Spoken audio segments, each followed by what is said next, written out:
It was all over that he was bad. Something was going to explode. People could turn him in, and if when they're turned in, like in the case of Orlando, people did report him and nothing happened.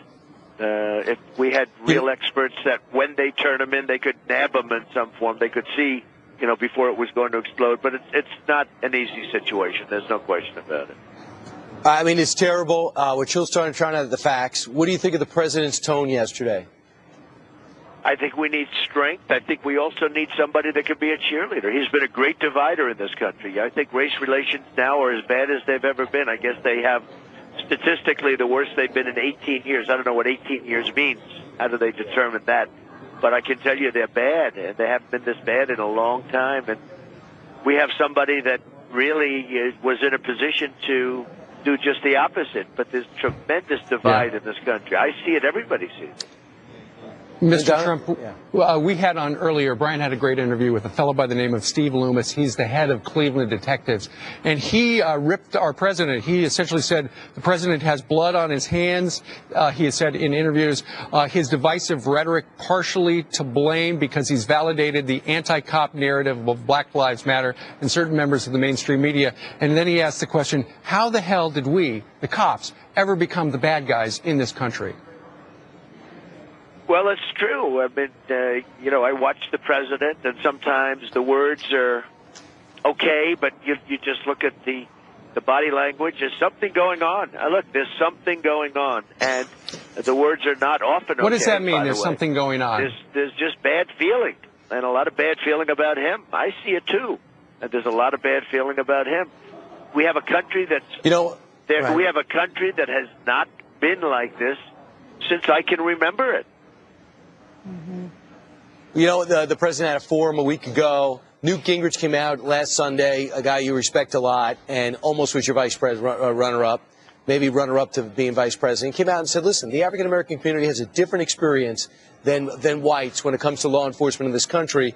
And you had another guy you respect a lot, Senator Tim Scott, came out and said he's been stopped 7 times, and people don't know who he is, but he's a senator from South Carolina, and he believes that he was stopped perhaps because he was black. Is there something on the other side that needs to be addressed, too? Well, it's probably something that we really don't know, and maybe we can't feel it unless we're black. It is definitely something going on there also, and that has to do with training, and it has to do with something. But there is something going on that maybe, Brian, we can't recognize it or we can't see it unless you're black, and it's an experience. There's no question about that. But you want to be president for all of America. Experience. Excuse me? So how do you address the issues of African Americans in America if you're a white guy? Well, you have to see, and you have to put yourself in their position, and you have to see what's going on. But we're at a point now where it's so out of control. And I hear this week. I have to tell you, we've dealt with the police. We've built that arena. It came out incredibly well. But we've been dealing with the police. They are so sensitive, and they have done thus far. We're just starting. So we would knock on wood as we say it, but they have been so professional. They have gone out of their way. They are being so nice to everybody. And I'm talking about white, black. I mean, I've seen it. They have been so professional. They have been so nice, so calm. So far, they have done an amazing job.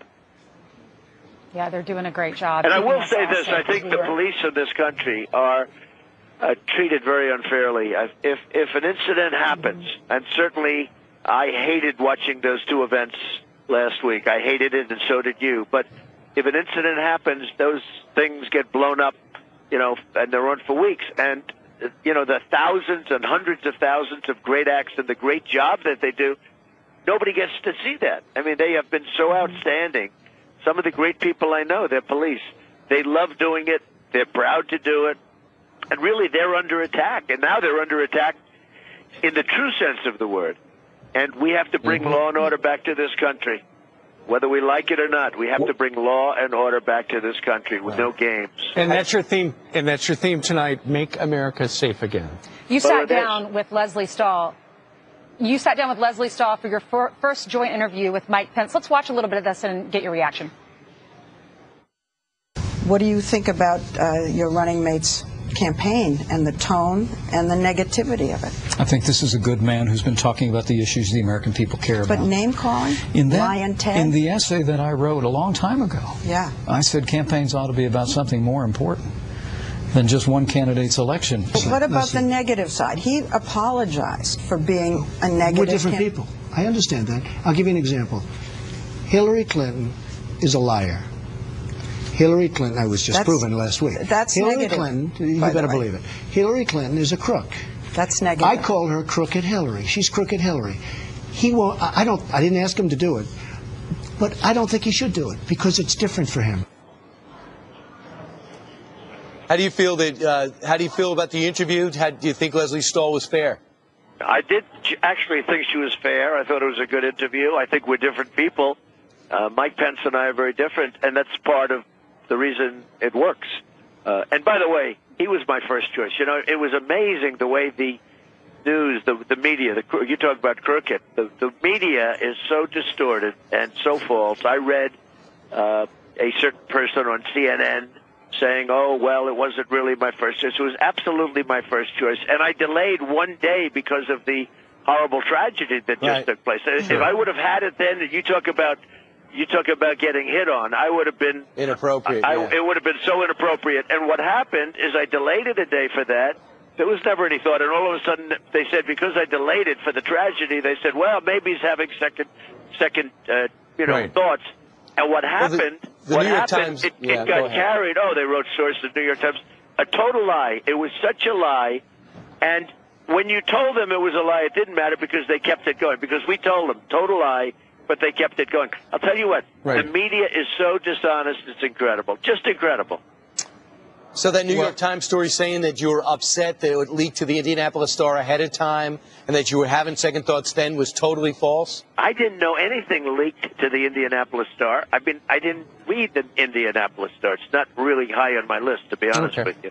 And, they're saying, about the Indianapolis Star. I said, I haven't read the Indianapolis Star.